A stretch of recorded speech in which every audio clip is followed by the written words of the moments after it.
Du début des années 60 au milieu des années 70, Alger apporte un soutien important aux mouvements anticoloniaux et aux révolutionnaires du monde entier.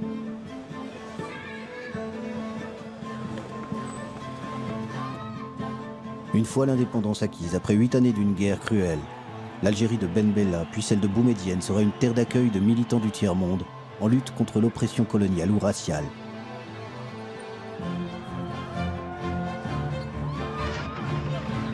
Nelson Mandela n'a jamais oublié le soutien qu'il y a trouvé dans son engagement contre l'apartheid. Algeria is my country. Alger la Blanche est devenue Alger la Rouge. L'internationaliste Che Guevara y établit sa base arrière.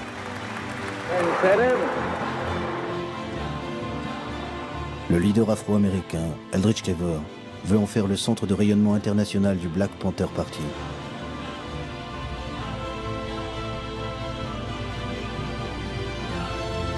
Alger est durant plus d'une décennie la Mecque des révolutionnaires.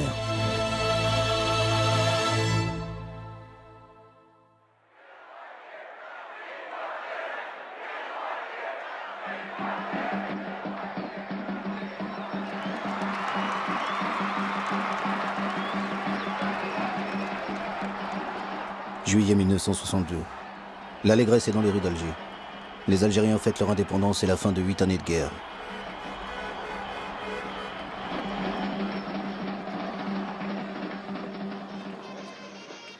En coulisses, une autre lutte commence. Celle des leaders nationalistes pour le contrôle de cette Algérie indépendante. L'homme fort est Ouari Boumedienne, le chef de l'armée de libération nationale, basé à Oujda au Maroc.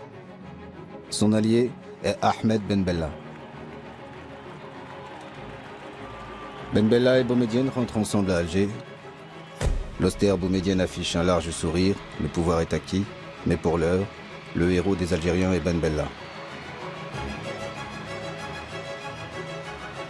Ben Bella devient le président de la République et Boumedienne le numéro 2 du gouvernement et surtout ministre de la Défense. L'aura des Algériens dans le monde en Orient et en Occident est grande. L'un des soutiens de la cause algérienne est John Fitzgerald Kennedy, le président des États-Unis. It's a particular source of satisfaction to me to express these words of greeting to our friends in Algeria, because I recall speaking some years ago in the Senate of the United States on behalf of independence for Algeria.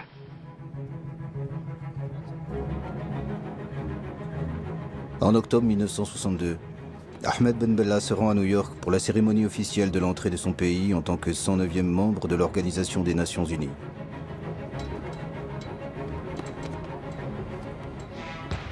John Fitzgerald Kennedy l'invite à Washington et le reçoit à la Maison-Blanche avec discours de bienvenue et hymnes nationaux.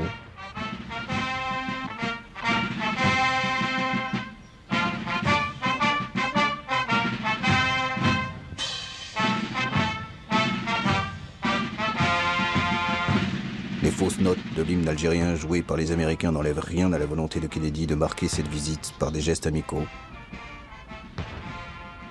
Même la première dame des États-Unis, Jackie Kennedy, et le petit dernier John viennent voir de près le héros algérien du combat pour l'indépendance.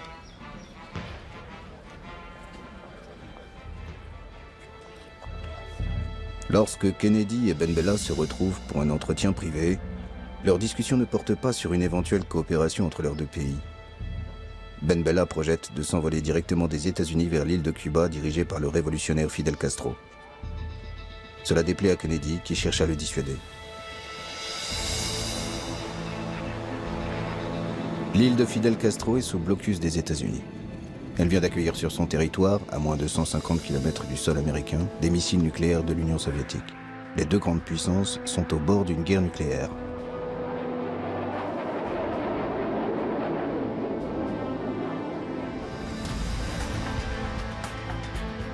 C'est dans ce contexte que Ben Bella arrive à La Havane dans un avion cubain venu le chercher discrètement à New York avec l'accord des Américains malgré le blocus.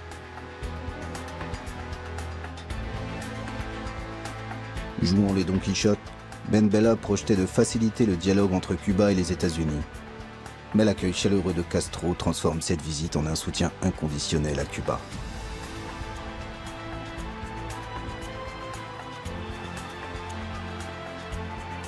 Pour les Cubains, Ben Bella est l'homme qui a défié le blocus des États-Unis pour leur rendre visite.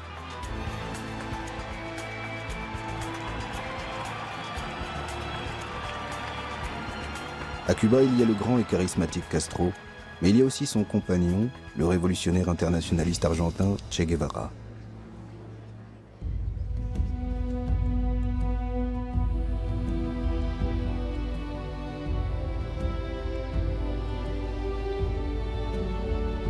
Castro, Ben Bella et Che Guevara échafaudent des plans pour aider les révolutions en cours.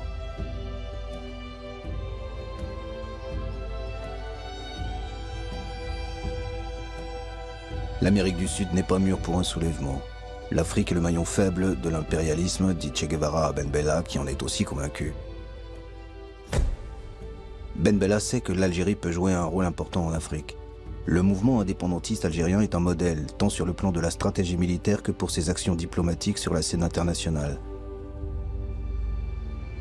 L'Afrique de ce début des années 60 est en pleine ébullition. Plus d'une dizaine de pays entament une lutte armée contre le système colonial, l'apartheid ou un pouvoir imposé de l'extérieur.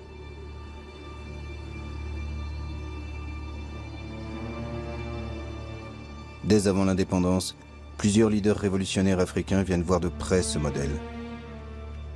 Ben Bella en a rencontré quelques-uns à Oujda, base arrière de l'armée de libération nationale algérienne. Parmi ces leaders, le Sud-Africain Nelson Mandela.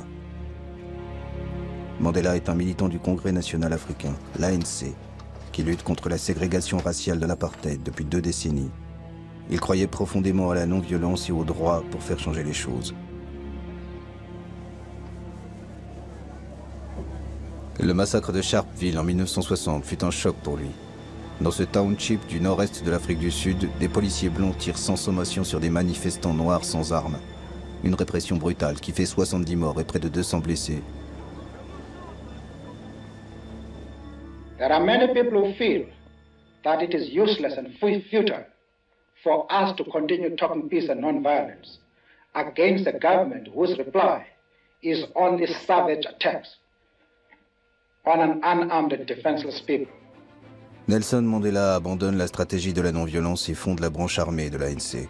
Il entre dans la clandestinité et avec un passeport éthiopien entreprend une tournée des pays africains à la recherche d'aide et de soutien. En mars 1962, il est au Maroc, à Oujda, près de la frontière algérienne. C'est dans ce camp militaire que Mandela participe à quelques entraînements avec des combattants algériens. Il retiendra surtout les leçons de stratégie révolutionnaire prodiguées par les Algériens. La lutte armée n'a pas pour objectif de remporter une victoire militaire, mais de libérer les forces politiques qui feront tomber l'ennemi.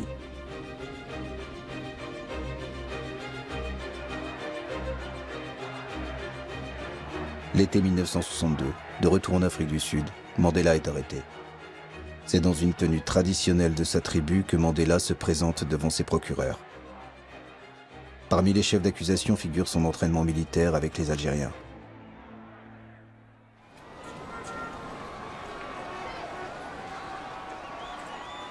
À l'automne 1962, Ben Bella dirige un pays désorganisé qui a du mal à se relever de 8 ans de guerre et du départ massif des Européens d'Algérie. Son indépendance acquise, le peuple réclame désormais du travail et des logements.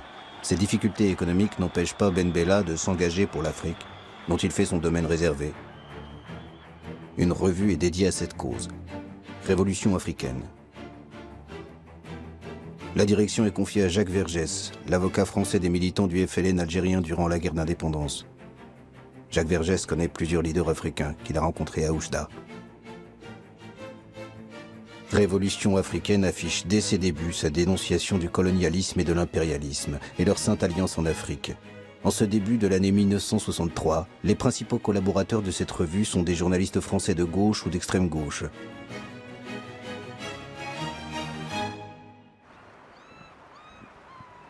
Alger la Blanche devient Alger la Rouge, lieu d'effervescence révolutionnaire permanente. L'Algérie est l'apôtre des territoires encore colonisés ou victimes de l'impérialisme occidental. Quelques mois seulement après son indépendance, l'Algérie ouvre ses portes à tous les damnés de la terre. Les manifestations, les meetings se succèdent pour apporter un soutien aux pays frères africains qui luttent contre la dernière puissance coloniale en Afrique, l'Empire portugais, ou contre l'apartheid. Le sort de l'Algérie indépendante semble dépendre du sort de tous ces combats africains. L'épouvantail de la menace extérieure est agité pour mettre un voile sur les difficultés économiques du pays. Nous devons rester fidèles à ce que nous avons été depuis 7 ans. Et nous pourrions nous trouver isolés, notre propre expérience ici pourrait se trouver menacée de l'extérieur et par la même remise en cause. Nous pensons donc que l'action sur le plan extérieur est le complément naturel d'une véritable action sur le plan interne. Le premier mouvement de libération accueilli à Alger est l'ANC de Nelson Mandela, à qui le gouvernement algérien attribue dès 1963 un bureau en plein centre-ville.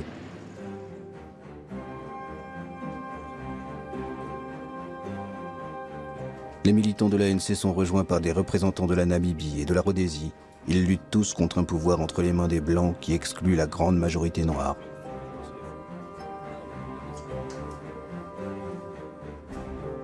Comment vivez-vous ici? Avec quel argent? Avec quels moyens?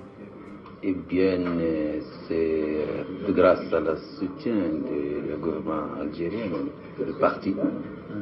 C'est lui qui vous donne de l'argent, qui vous donne les moyens de vivre, qui vous loge? Qui nous loge, donne tout ce que dont nous avons besoin, y compris les billets de voyage pour assister aux conférences internationales, afin de mobiliser l'opinion internationale. L'année suivante, d'autres mouvements de libération africains s'installent dans la capitale algérienne. Le Mozambique est représenté par le Frélimo, la Guinée-Bissau et le Cap-Vert par le PAIGC d'Amilcar Cabral, l'Angola par le MPLA et le FNLA.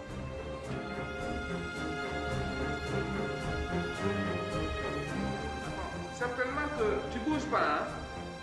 Parce qu'ils sont chez moi, certainement qu'ils partent. Une solidarité militante anime ces mouvements de libération, tous financés par l'Algérie, qui leur apporte un soutien militaire et diplomatique.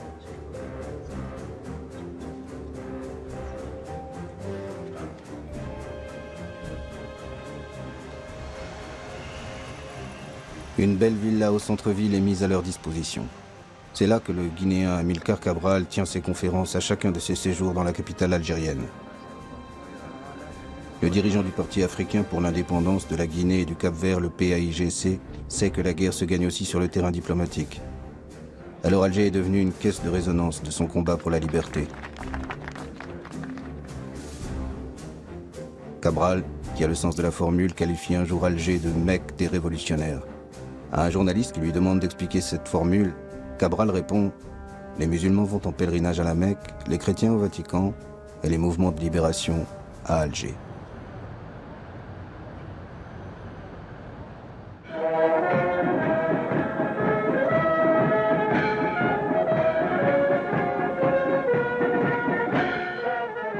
L'Éthiopie accueille en mai 1963 l'assemblée fondatrice de l'OUA, l'Organisation de l'Unité africaine. 30 pays, pour la plupart indépendants depuis peu, se retrouvent à Addis Abeba. L'empereur Haïlé Sélassié, qui dirige un pays d'une extrême pauvreté, reçoit les chefs d'État avec une profusion de luxe. La nouvelle organisation africaine appelle à l'émancipation totale des territoires africains qui ne sont pas encore indépendants. Pour l'Algérien Ben Bella, l'OUA doit s'impliquer davantage. Nous nous sommes battus pendant 7 ans et demi contre l'impérialisme le plus obstiné qui ait jamais existé. Nous n'avons pas le droit de penser à mieux manger quand des gens tombent en Angola, en Mozambique, en Afrique du Sud. Mais il y a une rançon à payer pour faire en sorte que notre solidarité soit effective. Eh bien, acceptons tous de mourir un peu, ou tout à fait, pour que l'unité africaine ne soit pas un mot creux.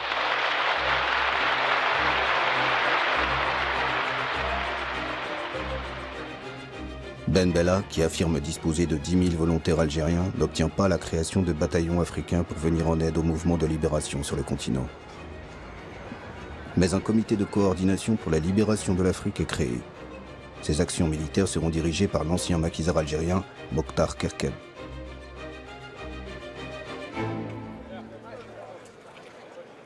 Ben Bella se voit en Castro-africain.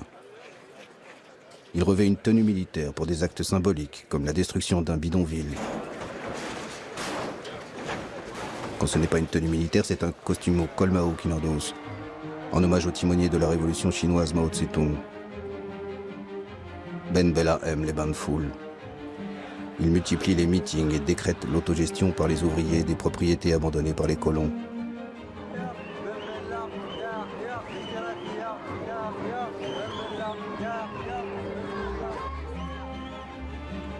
Alger la révolutionnaire se doit d'être exemplaire, donner l'image d'une ville propre, en mobilisant sa population par des slogans, à l'instar de ceux que l'on trouve dans les pays communistes de l'Europe de l'Est. L'option socialiste est engagée, proclame la propagande gouvernementale, mais un socialisme compatible avec la religion, l'islam.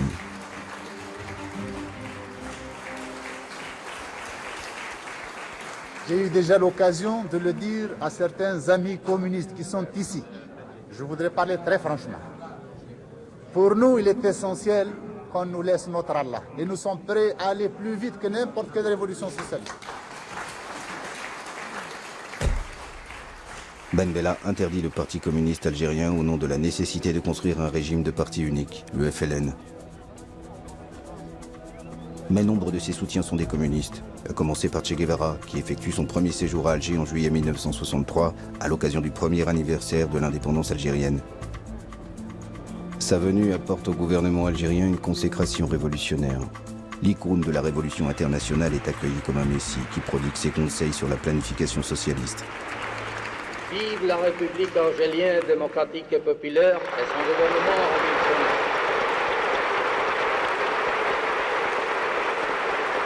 Ben Salem.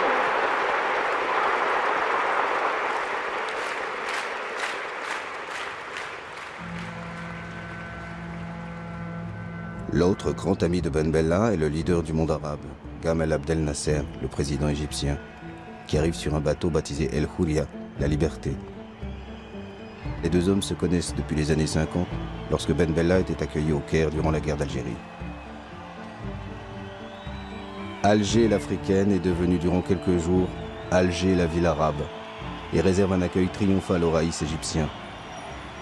C'est sur un camion de pompiers que s'effectue leur déplacement pour les protéger de la ferveur d'une foule immense.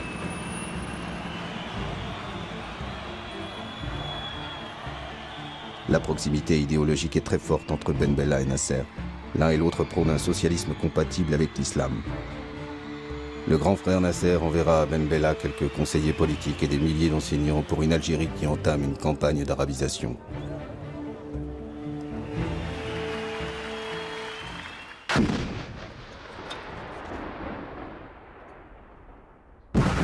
À l'automne 1963, une guerre éclate entre l'Algérie et son voisin marocain qui conteste le tracé de la frontière entre les deux pays dans le sud du Sahara.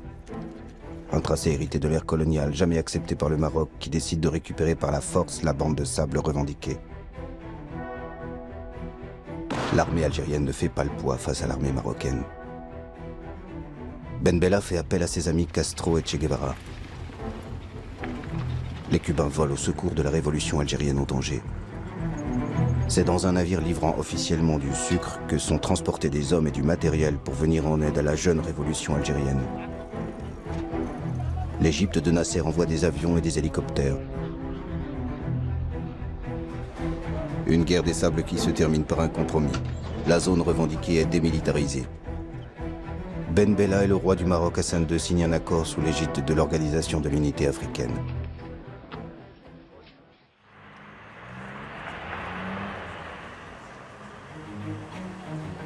Che Guevara est presque chez lui à Alger. Ses séjours sont de plus en plus longs dans la capitale algérienne. Entre Ben Bella et Che Guevara, la complicité est évidente. Boumedienne semble en retrait, mais son admiration pour le guerriero est grande. Che Guevara fait d'Alger une base arrière pour quelques groupes marxistes sud-américains. Mais son objectif principal est l'Afrique. Le problème du colonialisme ou de l'impérialisme qui pèse sur un pays oblige à ce pays à prendre des mesures pour lutter pour sa liberté. Che Guevara veut s'engager directement et physiquement dans l'un des conflits en cours, celui du Congo-Kinshasa, l'ancienne colonie belge. Ben Bella pense qu'un soutien logistique et des armes pour les rebelles congolais suffirait. Ils veulent l'un et l'autre mettre fin au règne de Moïse Tshombe, l'homme des Américains en Afrique et un des responsables de la mort de Patrice Lumumba. Patrice Lumumba était le père de l'indépendance du Congo belge. Devenu Premier ministre en juin 1960, Lumumba était en conflit avec l'ancienne puissance coloniale, la Belgique, qui voulait garder un contrôle sur le pays.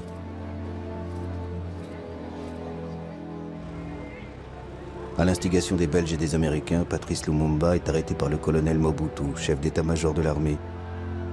Il est brutalisé sous les yeux de sa femme et de son fils.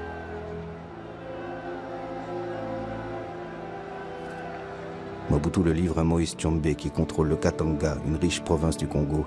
Tshombe torture puis exécute Lumumba en janvier 1961.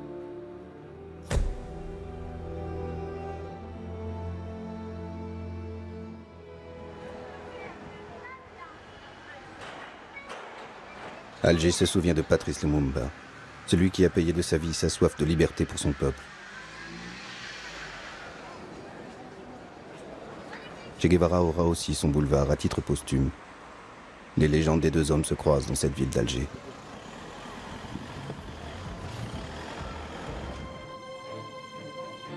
Début 1965, Che Guevara prépare son expédition au Congo pour aider la mouvance marxiste au sein des rebelles lumumbistes. Malgré son désaccord, Ben Bella charge le colonel Mortar Kakab de lui apporter le soutien logistique de l'Algérie.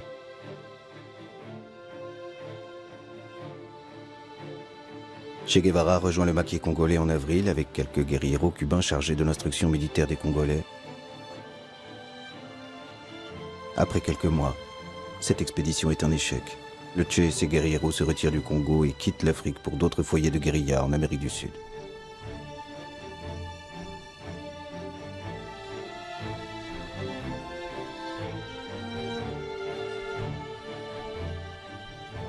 Alger n'abandonne pas pour autant son aide aux rebelles congolais et continuera à leur livrer des armes.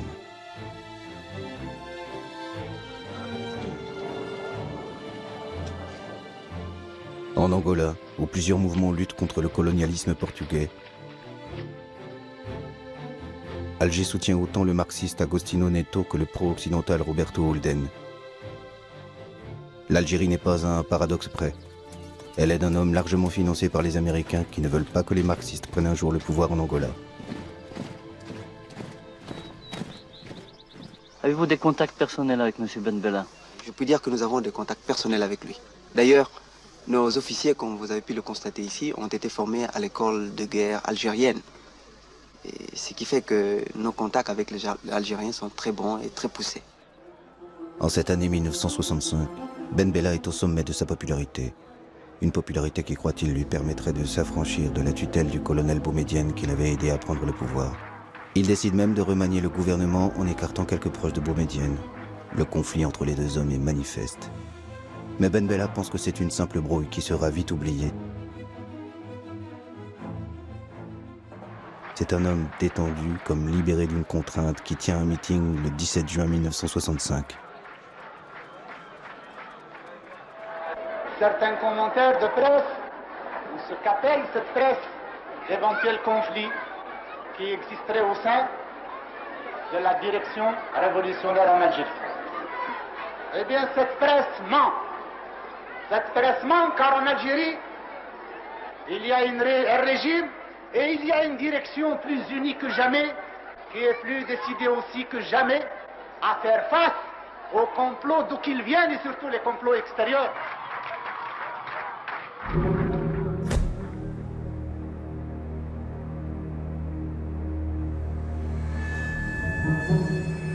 Deux jours plus tard, les Algérois découvrent à l'aube des chars en plein centre-ville.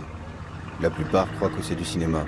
Depuis quelques semaines, le tournage d'un film sur la guerre d'Algérie a habitué les Algérois à la présence de chars dans les rues de la ville. Peuple algérien, un conseil de la révolution a été créé.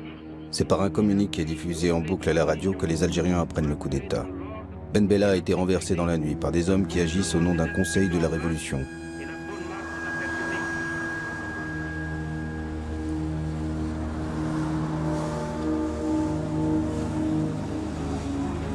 La majorité des Algériens pensent que c'est un simple drame joué au sommet du pouvoir. Seuls 2 à 3 000 manifestants descendent dans les rues d'Alger. L'Union nationale des étudiants algériens est la seule organisation à condamner le putsch.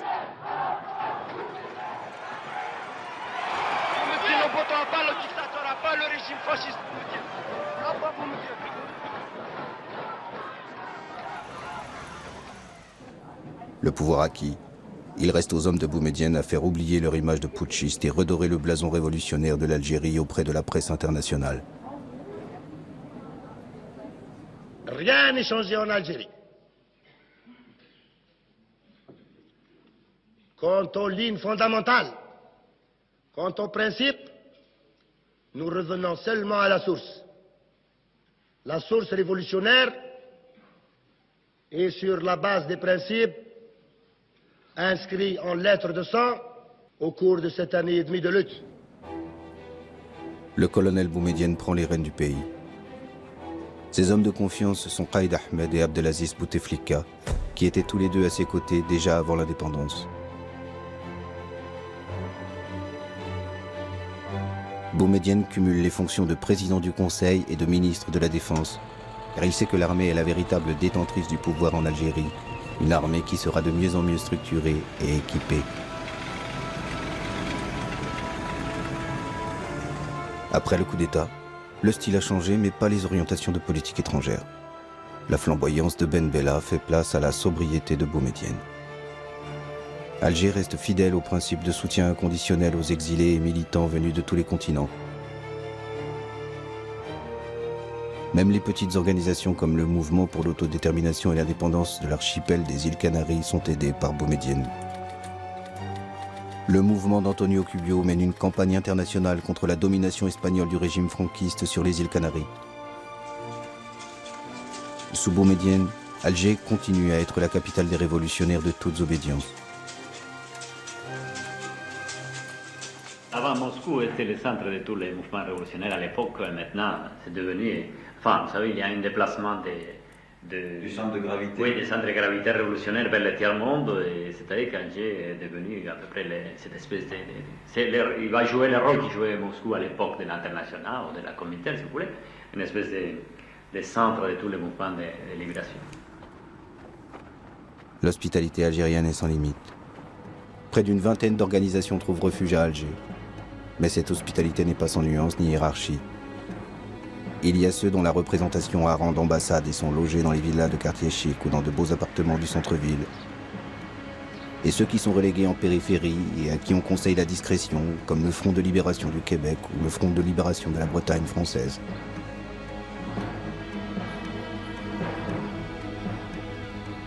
Oscar Montero est le représentant à Alger du Front de libération du Mozambique. Sa délégation compte une dizaine de personnes, entièrement prises en charge par le gouvernement algérien.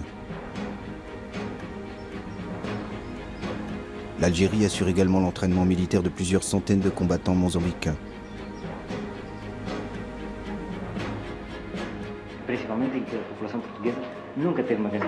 Oscar Montero s'active beaucoup pour le rayonnement international de son organisation.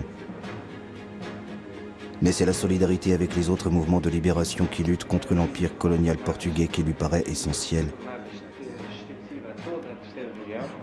Il sait que leurs combats sont liés et que la victoire de l'un servira les autres dans la guerre menée contre l'armée portugaise. C'est difficile de dire combien de temps va durer notre lutte. Nous ne faisons pas de pronostics. Nous disons, comme disaient d'autres camarades de combat, nous disons en réponse à cela, eh bien, combien de temps les Portugais peuvent continuer à faire la guerre? Combien de temps veulent-ils continuer à la faire? Veulent-ils la faire 1 an? Nous ferons 1 an et 1 jour. Veulent-ils la faire 10 ans? Nous ferons 10 ans et demi. Tous les autres d'Alger n'ont pas choisi de venir dans cette ville. L'ancien assassin de Lumumba, Moïse Tshombe, est arrivé en Algérie suite à un détournement d'avion.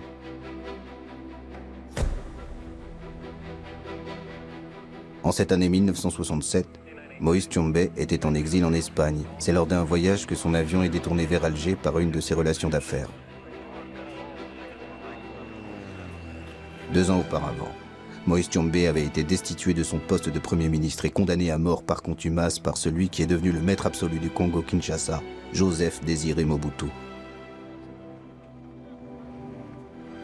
Mobutu, probable commanditaire du détournement d'avion avec l'aide de la CIA, envoie une délégation à Alger pour demander à Boumedienne l'extradition de Tshombe. Boumedienne tergiverse et finalement refuse. Nous avons parlé de crimes contre l'humanité africaine. Ce qu'il a fait au Congo, les intérêts qu'il a servis là-bas, l'assassinat de Lumumba et d'autres patriotes congolais font que nous le considérons comme quelqu'un qui relève de la justice de son peuple, certes, mais également de la justice de toute l'Afrique et de tout le monde progressiste. Sans véritable procès, Tshombe reste prisonnier du gouvernement algérien. Celui qui était habitué au grand luxe termine sa vie dans une villa de style mauresque au mobilier modeste. Il meurt le 29 juin 1969. Boumedienne, qui ne veut pas être considéré comme l'assassin de Tshombe, fait faire plusieurs expertises par des médecins légistes étrangers qui concluent tous à une mort naturelle suite à une crise cardiaque.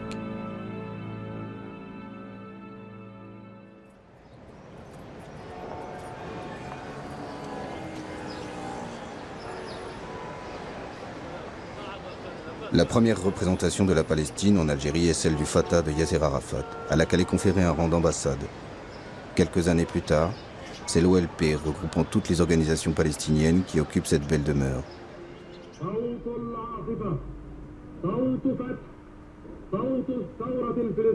Vers le milieu des années 60, on trouve à Alger plusieurs milliers de Palestiniens. La plupart d'entre eux sont des réfugiés, étudiants ou travaillant pour l'Algérie. Jusqu'en 1967, l'aide algérienne à Yasser Arafat est plus diplomatique que militaire. Seulement quelques centaines de fidayines palestiniens sont entraînés en Algérie.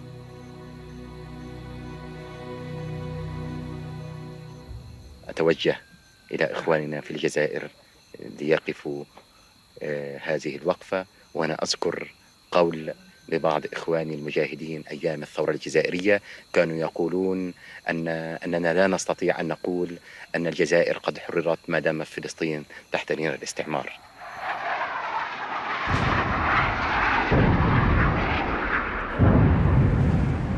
Le 5 juin 1967, Israël attaque ses voisins arabes et détruit le potentiel militaire de 3 pays, l'Égypte, la Syrie et la Jordanie. En moins d'une semaine, l'État hébreu annexe d'importants territoires dont Jérusalem-Est et triple ainsi sa superficie. L'armée égyptienne, la plus importante de la région, est dévastée. Le cessez-le-feu réclamé par l'ONU est accepté par les armées arabes défaites. Une humiliation envahit le monde arabe. À Alger, cette défaite est vécue comme un séisme, malgré l'éloignement du champ de bataille. Les Algériens descendent dans la rue pour réclamer vengeance et poursuite de la guerre. L'impérialisme anglo-américain est pointé du doigt comme responsable et coupable d'avoir armé Israël. Il ne fait aucun doute qu'au Moyen-Orient, l'impérialisme a frappé par instruments interposés. Si nous ajoutons cet élément aux autres éléments africains, peut-être même qui sont passés en Asie ou en Europe, d'autres, nous sommes obligés d'aboutir à la conclusion qu'il y a un plan impérialiste qui est mis en application. Le gouvernement algérien rompt ses relations diplomatiques avec les États-Unis. Les représentations américaines sont attaquées, le centre culturel saccagé. Des volontaires se déclarent prêts à aller au combat aux côtés de leurs frères arabes. Ouari Boumedienne se met au diapason de son peuple et mobilise son armée qu'il envoie en Égypte. Mais l'Égypte n'est pas en état de reprendre le combat. L'armée algérienne reviendra au pays au bout de quelques mois, sans avoir combattu.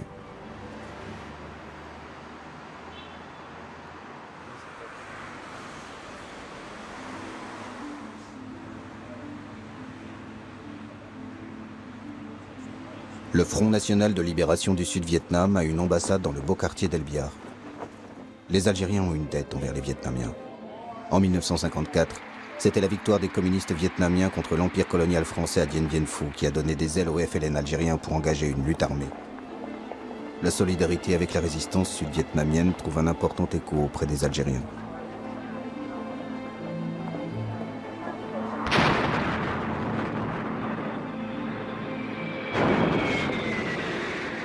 Depuis une dizaine d'années, les États-Unis sont engagés militairement pour imposer un gouvernement au Sud-Vietnam. Les atrocités de cette guerre suscitent une très grande émotion à travers le monde entier.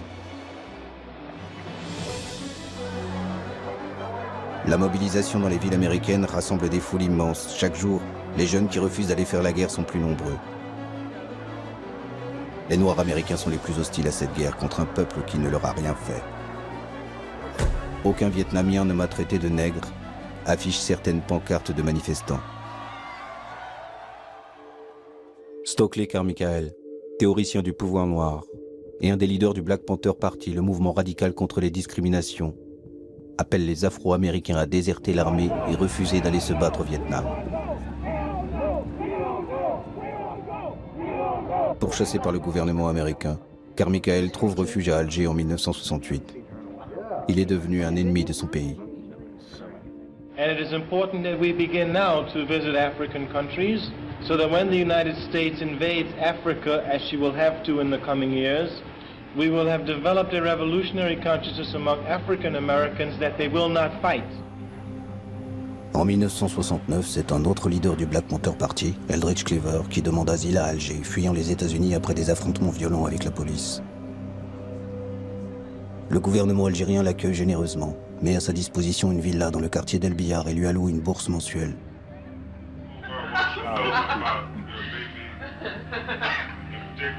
Cleaver s'installe en famille. Avec sa femme Kathleen et d'autres militants qui les ont rejoints, il crée la section internationale des Black Panthers, une sorte d'ambassade du peuple noir d'Amérique, à un moment où les États-Unis n'ont plus de représentation diplomatique à Alger.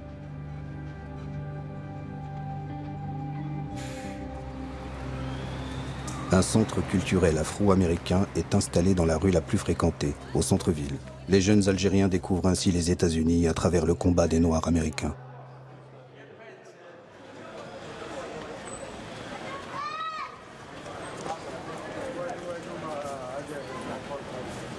Comme pour tous les révolutionnaires en visite à Alger, le pèlerinage dans le quartier de la Casbah est incontournable pour Eldridge Cleaver. La Casbah est le lieu mythique de la bataille d'Alger qui avait servi de caisse de résonance au combat des Algériens dans les années 50. Je voudrais savoir aussi quels sont les moyens qu'ils emploient pour parvenir à leur but. What are the means you are employing to reach your... Guns. La force. La force, le fusil. Le fusil. Uniquement le fusil. He asked if it's only guns. He asked if it's only guns. And bombs, you know, guns, just like you had to do it here. The way you did it here, with the understanding of the problem, with the ideology for liberation, and with fighting men who would put the ideology into practice. Eldridge Cleaver veut créer une armée de libération du peuple afro-américain. Une stratégie radicale à laquelle s'opposent les leaders des Black Panthers restés aux États-Unis. Il découvre à Alger les mouvements de libération africains. Son ambition est de s'inscrire dans l'idéologie panafricaniste qui préconise la solidarité entre les Noirs de par le monde.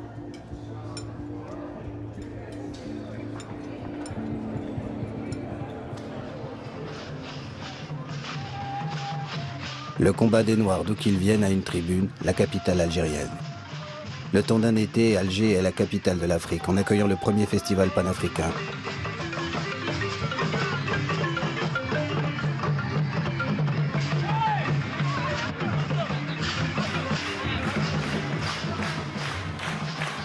En ce mois de juillet 1969, Alger connaît la même allégresse que lors des premiers jours de l'indépendance. L'Afrique indépendante côtoie l'Afrique combattante.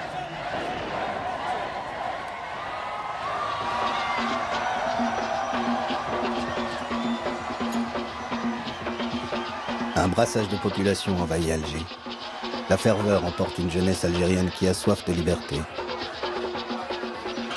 Des femmes dansent seins nus dans les rues de cette ville musulmane.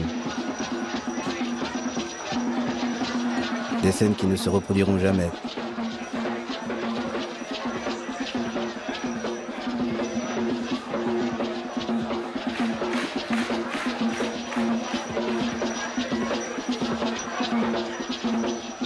Les jeunes Algériens se sentent aussi africains et vibrent au son de musique qu'ils découvrent. Myriam Makeba illumine le festival de son aura de chanteuse engagée, chassée de l'Afrique du Sud par le régime de l'apartheid. Myriam Makeba rend hommage en chanson et en arabe à l'Algérie, terre d'asile des combattants de la liberté.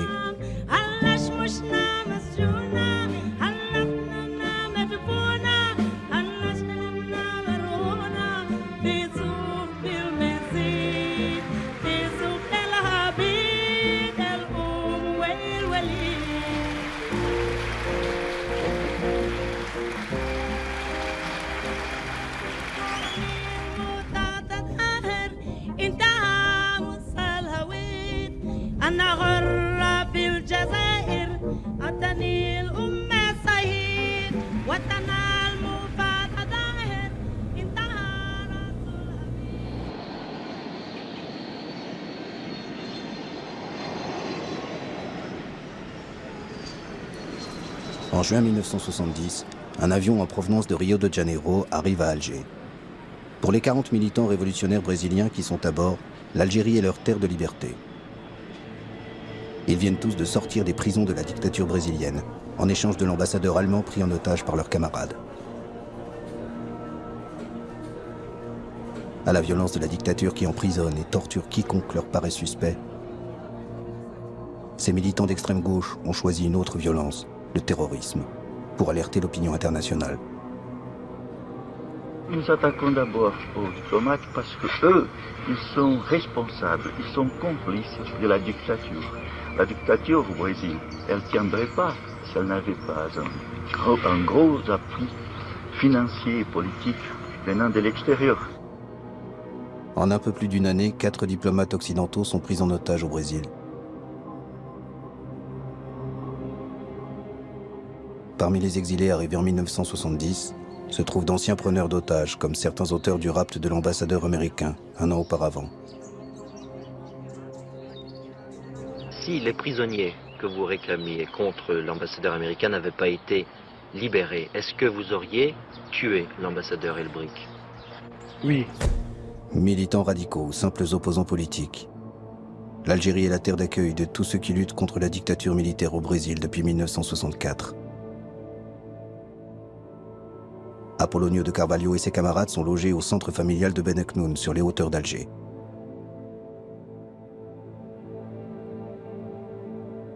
Certains d'entre eux partiront vers d'autres destinations, en Europe ou à Cuba. D'autres resteront dans la capitale algérienne jusqu'à l'amnistie du gouvernement brésilien, qui leur permettra de retourner dans leur pays, en 1979.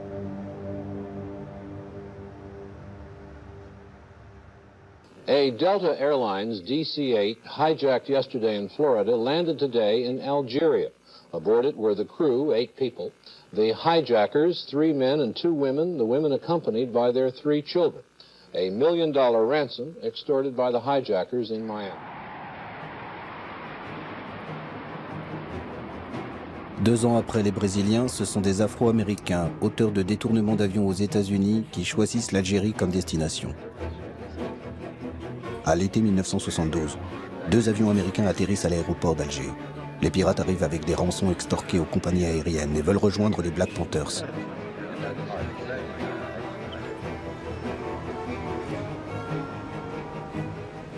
Les autorités algériennes, embarrassées, les emmènent dans un grand hôtel du centre-ville.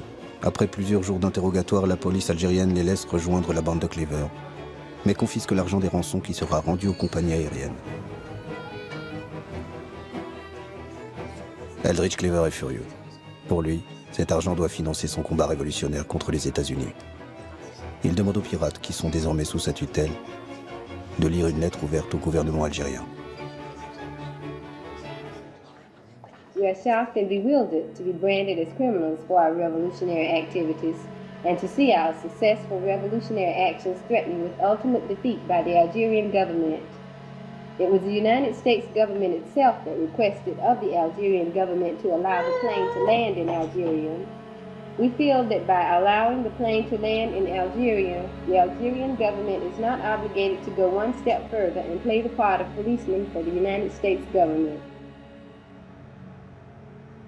L'accusation d'être aux ordres des États-Unis est insupportable pour les Algériens. Cleaver et ses amis sont placés en résidence surveillée, leurs téléphones coupés, les fonds supprimés, les armes et les machines à écrire confisquées. Cet épisode signe la fin des Black Panthers à Alger. Sans argent et sans aide, après quelques mois d'incertitude, Eldridge Cleaver et ses proches quittent l'Algérie. C'est un tournant. Désormais, c'est sur la scène diplomatique que se déploie essentiellement l'activisme algérien. Le prestige de l'Algérie de Boumedienne est grand en ce début des années 1970. Mais sa solidarité avec tous les damnés de la terre ne peut masquer le sous-développement dont souffre le pays. Il est temps pour l'Algérie de mener le combat qui ouvrira la voie au développement économique. Et cela passe par le contrôle de ses matières premières.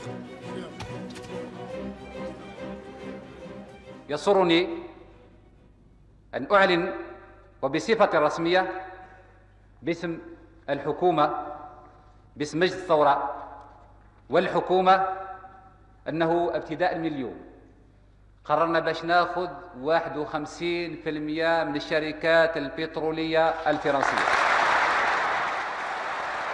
Ce coup de force ne provoquera pas de rupture entre la France et l'Algérie, qui est le premier pays à réussir la nationalisation de son industrie d'hydrocarbures. Une nationalisation qui se produit dans le contexte d'un choc pétrolier mondial qui aboutira à une forte augmentation du prix des hydrocarbures en 1973.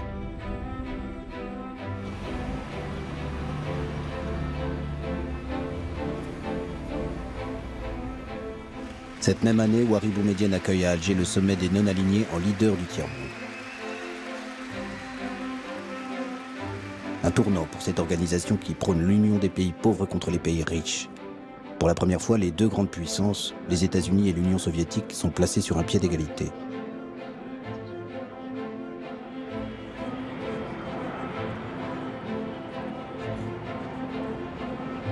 L'année suivante, c'est cette idée d'un nouvel ordre économique mondial que Houari Boumedienne défend à l'ONU. Depuis 1962 et la cérémonie qui avait officialisé l'entrée de l'Algérie à l'ONU, c'est la première fois qu'un président algérien se rend à New York.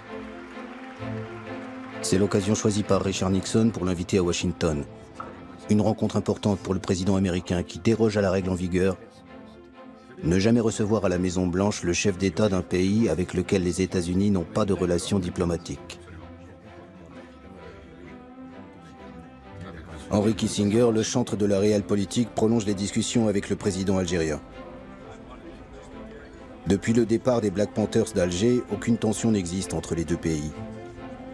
L'un et l'autre pensent que c'est le moment de rétablir leurs relations diplomatiques rompues depuis 1967. L'Algérie pourra enfin vendre son pétrole et son gaz aux États-Unis et financer ses grands projets industriels. En cette même année 1974, l'Assemblée générale de l'ONU désigne à l'unanimité Abdelaziz Bouteflika pour présider sa 29e session. Le diplomate révolutionnaire, comme le surnomme Kissinger, joue les agitateurs et fait de l'ONU une tribune pour les mouvements de libération. Bouteflika rallie habilement une grande majorité de pays à la cause palestinienne et accueille Yasser Arafat à l'ONU. Le dirigeant palestinien découvre que la diplomatie est aussi importante que la lutte armée et fait pour la première fois une offre de paix.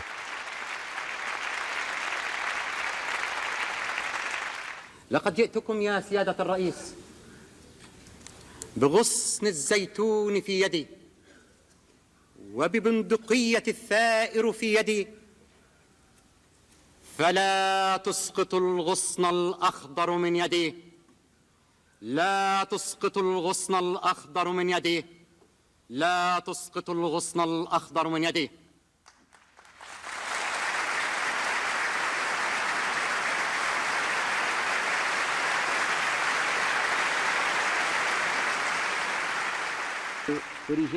L'autre coup d'éclat de l'Algérien Bouteflika est l'exclusion de l'Afrique du Sud. Le régime de l'apartheid perd son siège à l'ONU, malgré le soutien des États-Unis et de la Grande-Bretagne. C'est une victoire personnelle pour Bouteflika. What a travesty we have witnessed here today. What a ploy to deny a country its rights to address this assembly. I object strenuously to this shameful action. Thank you. Aucun représentant de l'Afrique du Sud ne siégera plus à l'ONU jusqu'à la fin de l'apartheid et la libération du héros sud-africain Nelson Mandela. 3 mois après sa libération en 1990, il se rend à Alger pour remercier les Algériens de leur aide. Nelson Mandela n'a jamais oublié son entraînement militaire aux côtés des combattants algériens. En 1962. The government and people of Algeria have given us tremendous, massive support in the form of funds, in the form of materials, in the form of weapons, and in the form of moral support.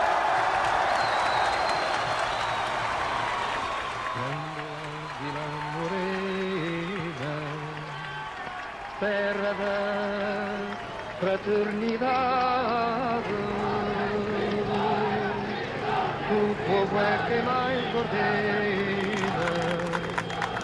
Portugal, dirigé jusque-là par un régime fasciste, devient une terre de fraternité au cours de cette année 1974.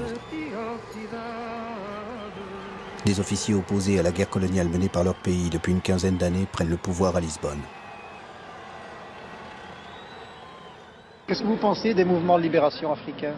Moi, de ma part, je suppose qu'ils ont le droit à la liberté, comme l'Algérie, quoi.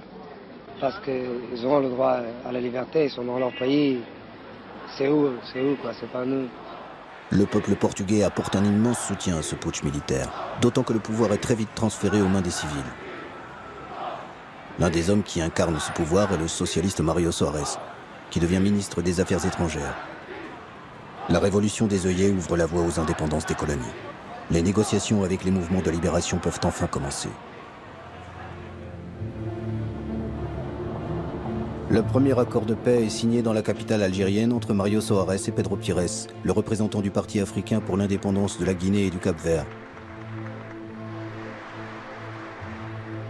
Le grand absent à Alger en ce mois d'août 1974 est le leader historique guinéen Amilcar Cabral, assassiné à Conakry un an plus tôt par des membres de son parti.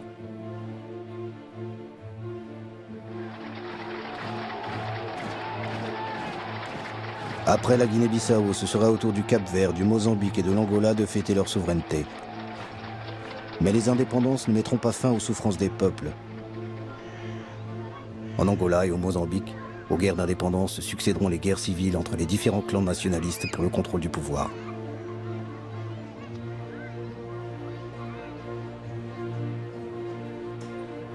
Ouari Boumedienne, qui avait pris le pouvoir par un putsch militaire, est au sommet de sa popularité en ce milieu des années 1970. Il incarne le prestige de cette Algérie rebelle qui tient tête aux grandes puissances et apporte son soutien à ceux qui luttent pour leur liberté et leur indépendance. Un pays tiraillé entre un idéal révolutionnaire hérité de sa guerre de libération et les exigences d'un peuple avide de progrès économique et de liberté démocratique. L'Algérie change, mais elle continuera à être pendant encore quelques années une destination privilégiée des pirates de l'air et preneurs d'otages. Ainsi, le terroriste Carlos choisira Alger en décembre 1975 pour libérer les ministres de l'Organisation des pays exportateurs du pétrole, pris en otage à Vienne en Autriche. C'est le cas également des militants de l'armée rouge japonaise qui détourneront un avion en octobre 1977 pour faire libérer 6 de leurs camarades. Dans les deux cas, le gouvernement algérien justifiera l'asile donné aux terroristes par des raisons humanitaires. La vie des otages contre la liberté garantie aux terroristes. Un accord que le ministre algérien des Affaires étrangères, Abdelaziz Bouteflika, respectera scrupuleusement. Pour les Algériens, leur fierté est d'avoir accueilli ceux qui ont lutté contre le système colonial, le racisme et les gouvernements réactionnaires en Afrique. Alger restera dans les mémoires.